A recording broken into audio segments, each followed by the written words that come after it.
How much are you worth? I don't mean how much you've got in the bank, I mean literally. What's the price of a life? Can we put a financial value on it? Most of us think of a human life as incredibly precious, priceless even. And so it may feel wrong to even think about such things, to ask such questions. But there are actually all kinds of people who every day, for all kinds of reasons, have to think about such things. They have to make hard-headed calculations about how much a human being is worth. How much should someone be compensated for the loss of a loved one due to violent crime? According to the UK's Criminal Injuries Compensation Authority, £11,000. How much do people spend on an IVF baby? £13,750 on average. How much does it cost to employ a hitman? In the UK, around £15,000 apparently. Interestingly, when measuring the financial impact of the lockdowns, a human life was valued at £180,000. While around the world, if you don't know, the average global ransom demand currently stands at £290,000.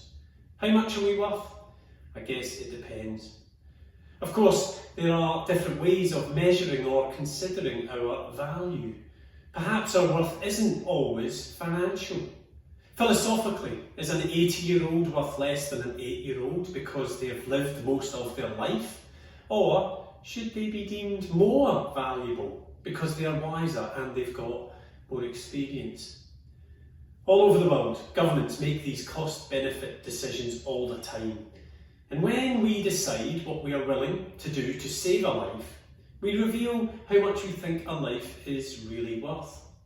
Funnily enough, research suggests that most of the people who are charged with making such calculations don't often want to talk about them.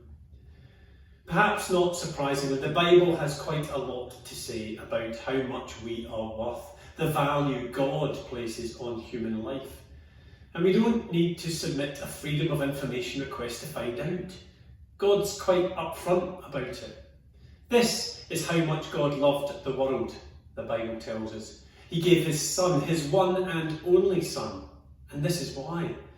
So that no one need perish. By believing in him, anyone can have a whole and lasting life.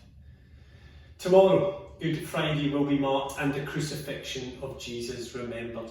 An event that makes it clear how far God will go to save a life. An event that reveals just how much God thinks a life is really worth. How much are we worth? Easter suggests it's more than we can ever imagine.